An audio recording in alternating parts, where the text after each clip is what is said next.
दिन के मात्र 5 रुपए और 5 सेकंड देने से आप 90 वर्ष के निरोगी आयुष्य का आनंद ले सकते हैं। क्यों, विश्वास नहीं हो रहा? अरे यह मैं नहीं, आयुर्वेद कहता है। सुनिए, आज हम बात करेंगे ऐसे फल के बारे में जिसका सेवन हमें प्रतिदिन करना चाहिए। दुख की बात यह है कि आजकल लोगों को अति लाभदायी एवं सरलता से उपलब्ध इस फल के गुणों के विषय में कुछ भी पता नहीं है। यह फल आपको पूरे वर्ष भर मिलता है। आनंद की बात यह है कि आप इसे लाकर रखेंगे तो कभी बिगड़ेगा भी नहीं। आज हम जिसकी बात करने जा रहे हैं वो फल का नाम है हरितकी। इसके गुण, इसके श्लोक, इसका प्रयोग, इन सभी विषयों पर आज बात करेंगे। वीडियो को अंत तक ध्यान से देखिए, यह आपके बहुत काम आएगा। नमस्कार, मैं सारंग पटेल रामपुरा लाड गुजरात से आपका हार्दिक स्वागत करता हूँ। मैं नेचुरोपैथी एवं आयुर्वेद का अभ्यासी हूँ। त्रिफला के विषय में आप सभी ने कहीं न कहीं सुना ही होगा, कदाचित इसका प्रयोग भी किया हो, क्योंकि बहुत सारे रोगों में इसका प्रयोग होता है। त्रिफला में 3 फल होते हैं, तो जिस हरितकी को आज हम देखने वाले हैं वो भी इसमें से एक है। त्रिफला में बाकी के 2 फल कौन से हैं, नीचे कमेंट में बताएं। तो बात कर रहे थे हरितकी के विषय में। इसका गुणगान करता हुआ एक श्लोक आयुर्वेद में अति प्रसिद्ध है। माता यस्य गृहे नास्ति तस्य माता हरितकी, कदाचित कुपिता माता नोदरस्था हरितकी। अर्थात जिसके घर में माँ न हो उसकी माँ हरितकी है। यह माँ के जितनी हमारी संभाल लेती है। माता तो कभी कभी क्रोधित भी हो जाती है, परंतु उदर स्थित अर्थात खाई हुई हरड़ कभी भी अपकारी नहीं होती। सर्वप्रथम देखते हैं इसके पर्यायवाची शब्द। आयुर्वेद में यह और किन नामों से वर्णित है? हरितकी पथ्या, अमृता, प्राणदा, कायस्था, विजया, मेध्या, अव्यथा इत्यादि नामों से बताई है। नामकरण की पद्धति ऐसी है कि औषध के जैसे गुण और कर्म वैसा ही नाम। हाथी के दांत खाने के अलग और दिखाने के अलग, ऐसा आयुर्वेद में नहीं है। पथ्या नाम का अर्थ है जो पथ्य है, माने जो शरीर के लिए हितकर या अनुकूल है। प्राणदा माने जो प्राण देती है। मेध्या माने बुद्धि बढ़ाती है।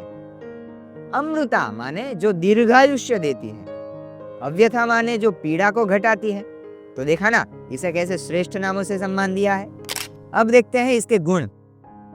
हरितकी लघु माने पाचन में हल्की, रुक्ष और 5 रस वाली है। इसमें नमकीन के सिवाय बाकी के 5 रस हैं, किंतु कसेला रस प्रधान है। अब देखते हैं इसके कर्म। कर्म माने शरीर में जाकर कौन कौन से काम यह करती है। तो यह सर, दोषघ्न, दीपन पाचन, चक्षुष्य, रसायन, आयुष्य, बलप्रद, बुद्धिप्रद, लेखनीय। सर माने मल विसर्जन में मदद करती है। दोषघ्न माने तीनों दोष वात पित्त कफ को शांत करती है। दीपन पाचन माने जठराग्नि को प्रदीप्त करती है, जिससे पाचन शक्ति बढ़ती है। पाचन माने शरीर में रहे आम, जो कि न पचा हुआ खाना है, उसे भी पचाती है। चक्षुष्य माने आंखों के रोगों में लाभदायक है। रसायन माने रस, रक्त, मांस आदि शरीर की 7 धातुओं को उचित रूप से बनाती है। लेखनीय माने शरीर में रहे फैट, चर्बी को उखाड़ती है।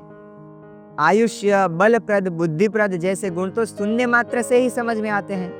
यह सब लाभ तो सुन लिए, किंतु आपको प्रश्न होगा इसका प्रयोग कैसे करना है।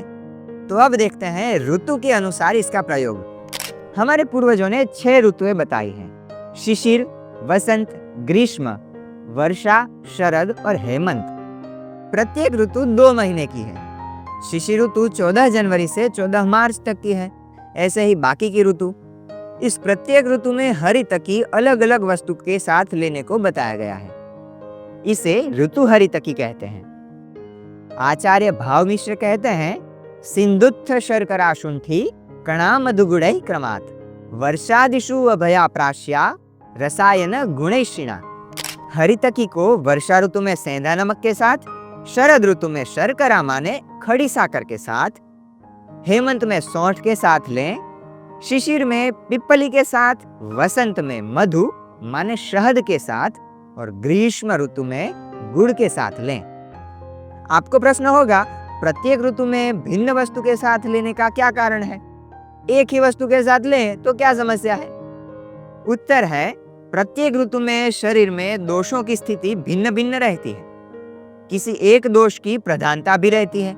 उस प्रधानता को शांत करने, कंट्रोल करने के लिए उसके विपरीत गुण वाली वस्तु लेनी चाहिए।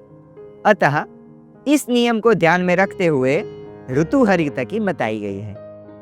अब आपको प्रश्न होगा कि कितनी मात्रा में लें? तो उत्तर है 2 से 3 छोटी हरड़ ले सकते हैं। यह मात्रा आपके कोष्ठ के अनुसार न्यून या अधिक कर सकते हैं। हरितकी कब लेनी है? तो रात्रि के भोजन के आधे घंटे पश्चात इसे ले सकते हैं। छोटी हरड़ कठिन होती है, अतः इसे मुंह में रखकर आधे घंटे तक चूसते रहें। इससे यह नरम हो जाएगी, तब चबाकर खा लें। छोटी हरड़ अपने सर, दीपन पाचन आदि गुण कर्मों से आपके पाचन तंत्र को साफ एवं सक्रिय रखती है। कई आधुनिक डॉक्टर्स भी यह मानते हैं और कहते हैं कि all disease originate in the digestive tract. आपके सारे रोगों का मूल आपका पाचन तंत्र ही है। इस अमृता, पथ्या, प्राणदा आदि नामों से वर्णित श्रेष्ठ फल का सेवन आप प्रतिदिन करें, ऐसी आशा। अंत में बस मैं इतना ही कहूंगा, मैंने तो मेरा कर्तव्य जो कि आप तक जानकारी पहुंचाना था वह पूर्ण किया।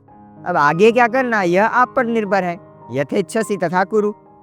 यदि जानकारी अच्छी लगी तो अपने मित्रों के साथ अवश्य शेयर करें। आप सभी के स्वास्थ्य की शुभकामना करते हुए सर्वे सन्तु निरामयाः। धन्यवाद।